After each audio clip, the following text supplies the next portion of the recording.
महाराष्ट्रातील number 1 TV channel आवाज TV, आवाज आपल्या सर्वांचा। साहित्यरत्न लोकशाहीर अण्णाभाऊ साठे यांच्या 106व्या जयंतीनिमित्त लोक अधिकार समिती महाराष्ट्र राज्याचे सचिव वाल्मिक अण्णा जाधव यांच्या वतीने शाहीर अण्णाभाऊ साठे नगर फाशी फूल चौक येथे अभिवादन व बासुंदी वाटपाचा कार्यक्रम उत्साहात पार पडला। कार्यक्रमाच्या प्रारंभी उपस्थित मान्यवरांच्या हस्ते लोकशाहीर अण्णाभाऊ साठे यांच्या प्रतिमेला पुष्पहार अर्पण करून अभिवादन करण्यात आलं। त्यानंतर परिसरातील नागरिकांना बासुंदीचं वाटप करण्यात आलं। यावेळी युवकांनी पारंपरिक वाद्यांच्या तालावर ठेका धरत जल्लोषात लोकशाहीर अण्णाभाऊ साठे यांची जयंती साजरी केली।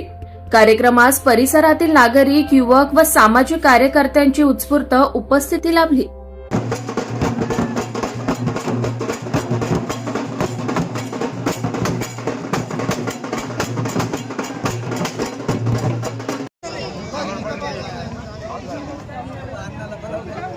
आद्या वाटप करा आता।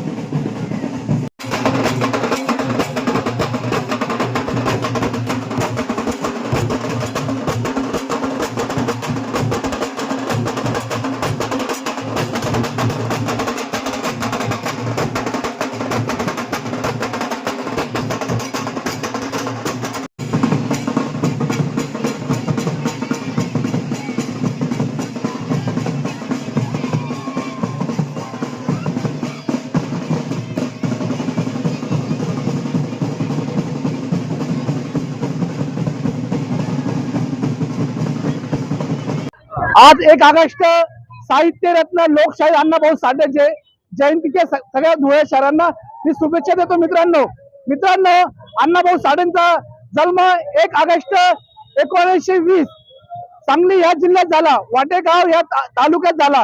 अण्णाभाऊ साठे आधी हुशार होते। अण्णाभाऊ साठे हे आंबेडकरवादी विचाराचे, विमुक्त विचाराचे होते आणि त्यांनी संयुक्त चळवळ 1948 साली मुंबईत त्यांनी उभारली। त्यांचा संयुक्त चळवळ मध्ये सिंहाचा वाटा होता। मित्रांनो, अण्णाभाऊ साठेंचं कार्य फार मोठं होतं। त्यांचं संपूर्ण आयुष्य समाज कार्यामध्ये गेलं। अण्णाभाऊ साठेंनी सांगितलं होतं की श्रेष्ठांकाच्या मस्तकावर नसून ही धरती श्रमिक आणि कष्टकऱ्यांच्या तळहातावर आहे। अशा महामानवाला आमच्या धुळ्याच्या वतीने, आमच्या सगळ्या सामाजिक कार्यकर्त्याच्या वतीने आज विनोद भाऊ जाधव यांनी लोक अधिकार समिती महाराष्ट्र राज्य धुळे यांच्या वतीने त्यांनी बासुंदीचा कार्यक्रम राबवलेला आहे। त्यांना मी अण्णाभाऊ साठे मित्र मंडळ फाशी फूल चौक यांच्या वतीने त्यांना मी शुभेच्छा देतो। त्यांनी आझाद कार्यक्रम करावा आणि इथं सांगतो।